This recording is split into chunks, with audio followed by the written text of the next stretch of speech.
আসসালামু আলাইকুম, কেমন আছেন সবাই? Illustrator basic to advance part 3 টিউটোরিয়ালে আপনাকে স্বাগতম। আজকে ইলাস্ট্রেটরের কিছু বেসিক খুঁটিনাটি বিষয় নিয়ে আপনাদের সাথে কথা বলবো। কারণ এই খুঁটিনাটি বিষয়গুলো যদি আগে আপনি আয়ত্ত করতে পারেন, যদি আগে বুঝে নিতে পারেন, দেন আপনার জন্য ইলাস্ট্রেটর আরও বেশি ইজি হয়ে যাবে। এরপরের টিউটোরিয়াল থেকে স্টেপ বাই স্টেপ এই টুলসগুলো নিয়ে প্লাস টুলসের তালে তালে আমরা এই মেনুগুলোর কাজ শিখব ইনশাল্লাহ। সো প্রথমে যে আমাদের বিষয়টা সেটি হচ্ছে ইলাস্ট্রেটর ভার্সেস ফটোশপ। আপনাকে অবশ্যই আগে বুঝতে হবে ইলাস্ট্রেটরে কোন ধরনের কাজ হয়, ইলাস্ট্রেটরে কি ধরনের কাজ হয়। তো নর্মালি বলতে গেলে ইলাস্ট্রেটরে ভেক্টর ভিত্তিক কাজগুলো হয় আর ফটোশপে রাস্টার ভিত্তিক কাজগুলো হয়। এখন ভেক্টর আর রাস্টারের মাঝে পার্থক্যটা কি, সবার আগে এই বিষয়টা অবশ্যই আপনাকে বুঝতে হবে। আমি যদি আপনাকে একটা ইমেজে নিয়ে যাই, দেন আপনি লক্ষ্য করবেন ইমেজের এই ইমেজটার রাইট সাইডে কিন্তু ভেক্টর ইমেজ আর এ পাশে কিন্তু রাস্টার ইমেজ। আমি যদি এটাকে স্কেল করে জুম করি, দেন দেখতে পাবেন যে ভেক্টর ইমেজ যে সাইডে আছে, যে অংশটা আছে, ওই অংশটা কিন্তু ঠিকই আছে, কোনোভাবে নষ্ট হয়নি। আর রাস্টার ইফেক্ট মানে রাস্টার যে অংশটা, ওই অংশটা কিন্তু নষ্ট হয়ে গেছে। সো এই রাস্টার রিলেটেড কাজগুলো হয় ফটোশপে আর এই ভেক্টর রিলেটেড কাজগুলো হয় ইলাস্ট্রেটরে। আপনি যতই জুম করবেন ইলাস্ট্রেটর ফাইল, সেটা কিন্তু কোনোভাবে নষ্ট হবে না। বাট ফটোশপের যে আপনার ফাইলগুলো বা ইমেজগুলো, ওই ইমেজগুলোকে আপনি যতই জুম করবেন তত বেশি নষ্ট হয়ে যাবে। সো নর্মালি যদি আমি আপনাকে ফটোশপে নিয়ে যাই, নিয়ে যাওয়ার পরে আমি যদি এই শেপটাকে জুম করি, জুম করার পরে আপনি এখানে কিছু পিক্সেল দেখতে পাচ্ছেন।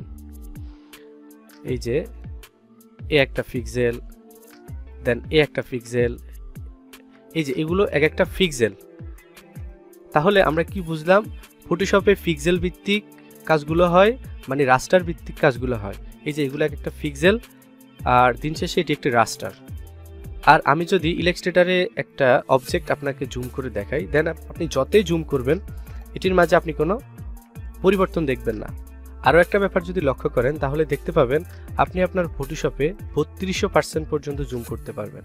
এই যে 3200% পর্যন্ত জুম করতে পারবেন, বাট ইলাস্ট্রেটরে আপনি সেটি 6400% পর্যন্ত জুম করতে পারবেন। সো আমরা এতটুকুতে বুঝলাম যে ইলাস্ট্রেটরে যে কাজগুলো হয় সেই কাজগুলো ভেক্টর ভিত্তিক হয় এবং এগুলো আমরা যতই জুম করব এগুলো নষ্ট হবে না। বাট ফটোশপে যে কাজগুলো হয় এগুলো পিক্সেল ভিত্তিক, রাস্টার ভিত্তিক কাজগুলো হয় এবং এগুলো বেশি জুম করলে নষ্ট হয়ে যাওয়ার সম্ভাবনা থাকে বা প্রিন্ট করলে আপনার প্রিন্ট কোয়ালিটি খারাপ হতে পারে। যদি আপনি অনেক হাই রেজুলেশনের প্রিন্ট করতে হয়, তাহলে অবশ্যই আপনাকে ইলাস্ট্রেটরে কাজ করতে হবে। সবচাইতে বড় কথা হচ্ছে ইলাস্ট্রেটরে আপনি যে কাজগুলো করতে পারবেন সেম কাজগুলো কিন্তু আপনি ফটোশপে করতে পারবেন না। এরপরে আমরা দেখব কিভাবে আমরা ইলাস্ট্রেটরে কপি করতে পারি।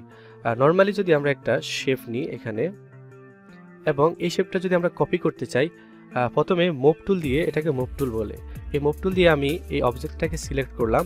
করার পরে আমি যদি কিবোর্ড থেকে Ctrl+C দিই কিংবা এখান থেকে এডিট থেকে কপি দিই, এটা কিন্তু কপি হয়ে গেছে। এখন আমি এটা চাইলে পেস্ট করতে পারি। আমরা নর্মালি যেভাবে পেস্ট করি Ctrl+B দিয়ে, সেমভাবে এখানে আমি Ctrl+B দিয়ে পেস্ট করলাম। এইগুলো একভাবে আপনি কপি করতে পারেন। সেকেন্ড হচ্ছে আপনি এটাকে অল্টার ধরে ফার্স্টে সিলেক্ট করবেন, দেন অল্টার ধরে চাইলে কিন্তু কপি করতে পারেন। আবার আপনি যদি চান এটি সমানভাবে কপি করবেন, যেমন আমি যদি আপনাকে দেখাই, এই রুলার টেনে দিলাম এই শেপটার মাঝে। হ্যাঁ, এখন আমি যদি এটিকে অল্টার ধরে কপি করি, এটি মানে সমান করতে কিন্তু আমার একটু সময় লাগবে। বাট আমি যদি এটিকে কপি করার সময় অল্টারের সাথে শিফট ধরি, কিবোর্ড থেকে অল্টারের সাথে শিফট একসাথে ধরি, দেন এটি কিন্তু সমানভাবে খুব সহজে কপি হলো। আপনি এভাবে যতগুলো খুশি কপি করতে পারেন অল্টার শিফট ধরে। অল্টার শিফট ধরে কিন্তু আপনি যত খুশি কপি করতে পারেন, কিংবা অল্টার ধরে কপি করতে পারেন। এইগুলো কপি করার দুইটা সিস্টেম। এবার আসেন পেস্ট করার কিন্তু আরও অনেক ওয়ে আছে। ধরুন আমি এই শেপের কালার চেঞ্জ করে দিচ্ছি। আমি এই শেপটাকে কপি করলাম, Ctrl+B দিয়ে নর্মালি পেস্ট করলাম। দেন আপনি যদি চান যে ধরুন এটা কিন্তু আপনার অবজেক্ট, আপনি এখান থেকে কিছুক্ষণ আগে এই অবজেক্টটা কিন্তু কপি করছিলেন, এখন আপনি চাচ্ছেন সেম জায়গায় এটাকে পেস্ট করবেন। তো আপনি চাইলে এখান থেকে এডিট থেকে পেস্ট ইন ফন্ট, মানে এই শেপের উপরেই আপনার কপিকৃত অবজেক্টটা পেস্ট হবে। কন্ট্রোল এফ কিবোর্ড থেকে কিংবা এখান থেকে যদি পেস্ট ইন ফন্ট দেন, আপনি লক্ষ্য করবেন প্রত্যেকটা অপশনের পাশেই, প্রত্যেকটা কমান্ডের পাশেই কিন্তু শর্টকাট কি দেওয়া আছে। আপনি এগুলো একটু লক্ষ্য করবেন এবং আয়ত্ত করার চেষ্টা করবেন, তাহলে আপনার কাছে ইলাস্ট্রেটর আরও ইজি মনে হবে। আপনি চাইলে এখান থেকে পেস্ট ইন ফন্ট দিতে পারেন। তো এর আগে আমি এটার একটু কালার চেঞ্জ করে দিচ্ছি বোঝার সুবিধার্থে। এখন যদি আমি আমার কপিকৃত পূর্বের যে অবজেক্টটা আছে সেটি যদি এখানে পেস্ট করি, তাহলে পেস্ট ইন ফন্ট কি হলো, আমি যেখান থেকে কপি করলাম সেটার উপরে পেস্ট হলো। দেখুন, এখন আমি এটা ডিলিট করে দিলাম, আমার কিন্তু ওই অবজেক্টটা এখনো কপি করা আছে, যেহেতু আমি একবার কপি করছি। এখন যদি আমি এখান থেকে পেস্ট ইন ব্যাক দিই, তাহলে কি হবে, তাহলে ওই আমার এই অবজেক্টের নিচে পেস্ট হবে। কন্ট্রোল বি হচ্ছে ব্যাকগ্রাউন্ডের বি বা বাংলাদেশের বি।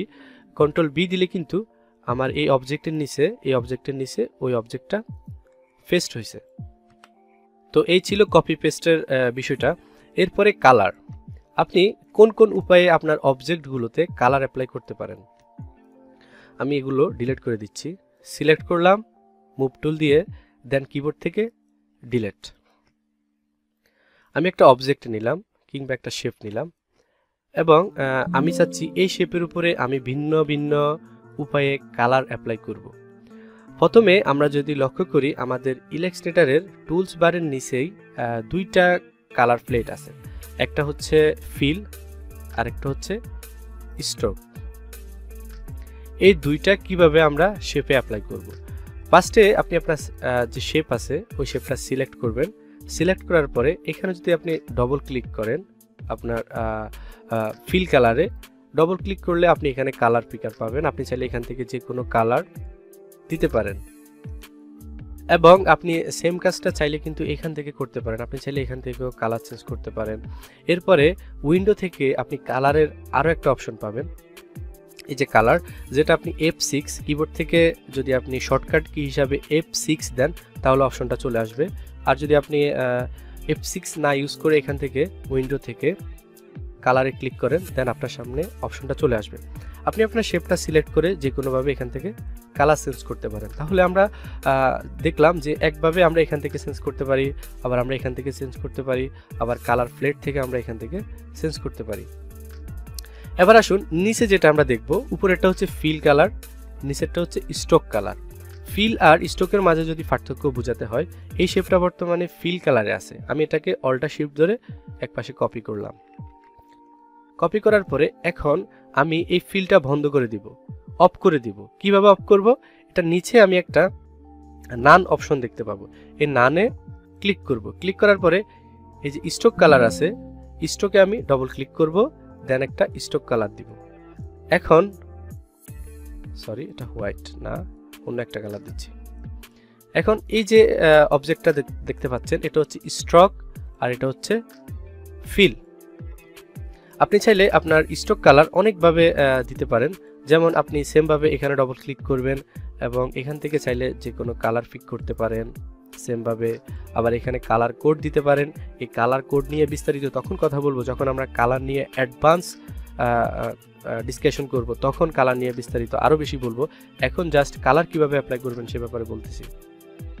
এবং সেমভাবে আপনি চাইলে এখান থেকে, এটা হচ্ছে ফিলের জন্য, এটা হচ্ছে স্ট্রোকের জন্য, এখান থেকে চাইলে কিন্তু আপনার স্ট্রোক কালারটা আপনি চেঞ্জ করতে পারেন। তবে একটা কিছু আপনাকে অবশ্যই মাথায় রাখতে হবে, আপনি ইলাস্ট্রেটরে যাই করুন না কেন, আপনাকে অবজেক্ট সিলেক্ট করে করতে হবে। সিলেক্ট করা ছাড়া আপনি কিন্তু কিছুই করতে পারবেন না। আর এই সিলেক্ট করার জন্য অবশ্যই এই মুভ টুলটা ব্যবহার করতে হবে আপনাকে। সো আমি এই অংশটা সিলেক্ট করলাম আবার, দেন এখান থেকে চাইলে আমি আমার স্ট্রোকের যে কালারটা আছে এটা কিন্তু চেঞ্জ করতে পারতেছি। সো আমরা স্ট্রোকের কালার দুইভাবে চেঞ্জ করতে পারি, একটা হচ্ছে টুলস বারে যে স্ট্রোকের প্লেটটা আছে এখান থেকে, আবার যদি আমরা চাই এই যে এখান থেকে। এবং আপনি চাইলে আপনার স্ট্রোকের সাইজটা এখান থেকে বাড়িয়ে নিতে পারেন। এখন 1 ফিটই আছে, আমি এখানে 10 ফিটই দিয়ে দিচ্ছি। ওকে, এখন আসেন আরও একটা বিষয় হচ্ছে, ধরুন আমার এই শেপটা কিন্তু বর্তমানে ফিলে আছে, ফিল কালারে আছে। হ্যাঁ, আমি এটিকে স্ট্রোকে নিয়ে যেতে চাচ্ছি। এর আগে আমি এটার কালার আরও একবার চেঞ্জ করে দিচ্ছি। ওকে, এখন এই রেড শেপটাকে আমি চাচ্ছি স্ট্রোকে রূপান্তর করে দেব। তো আমি যেটা করব সেটা হচ্ছে এই যে এখানে একটা আইকন দেখতে পাচ্ছেন সুইপ ফিল অ্যান্ড স্ট্রোক, এই যে এখানে যদি আপনি ক্লিক করেন, ক্লিক করলে আপনার যে ফিল কালারটা ছিল সেটা কিন্তু আপনার শেপে স্ট্রোক কালারে চলে আসছে। আবার আপনি যদি এটাকে ফিলে নিয়ে যেতে চান তাহলে অবশ্যই এখানে আবার ক্লিক করতে হবে, এবং এটার একটা শর্টকাট কি আছে কিবোর্ড থেকে, আপনি চাইলে আপনার কিবোর্ড থেকে শিফট এক্স এই শর্টকাট কি যদি ইউজ করেন তাহলে ফিল চলে যাবে স্ট্রোকে, স্ট্রোক চলে যাবে ফিলে। ধরুন এটা ধরলাম, শিফট এক্স যদি আমি দেই তাহলে এই যে স্ট্রোকটা ফিলে চলে যাবে। এখন আরো একটা বিষয় হচ্ছে, এখন আমার ফিল কালারটা উপরে আছে, আমি চাচ্ছি আমার স্ট্রোক কালারটা উপরে নিয়ে আসতে। এই যে দেখেন ক্লিক করলে কিন্তু উপরে চলে আসতেছে। যখন আমি এই যে স্ট্রোকের প্লেটে ক্লিক করলাম, স্ট্রোকটা উপরে চলে আসলো, দেন ফিলে যখন ক্লিক করলাম ফিলটা কিন্তু উপরে চলে আসলো। আপনি চাইলে এই কাজটা এক্স কিবোর্ড থেকে শুধু এক্স যখন দিবেন তখন কিন্তু এটা উপর নিচে হবে, এবং এখান থেকে আপনি চাইলে এটা এক্সচেঞ্জ করতে পারেন, এবং এটা শর্টকাট কি হচ্ছে শিফট এক্স।